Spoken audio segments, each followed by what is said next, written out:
Minsan sa buhay natin, marami tayong mga pagsubok na pinagdaraanan. Nakakalimot tayo. Meron din yung salitang pahinga.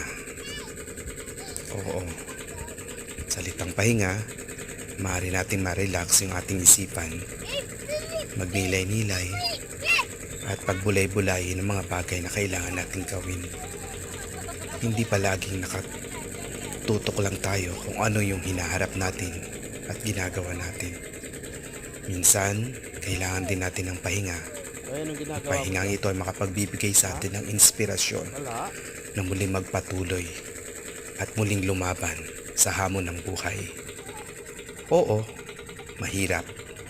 Pero kung titingnan natin ang mga batang ito, napaka-inosente. Ang kanilang isipan ay maging masaya lamang. Minsan, ito ang mga inspirasyon na kailangan din natin kahit na nahihirapan tayo sa buhay. Magtiwala lamang at makakaya natin ang lahat.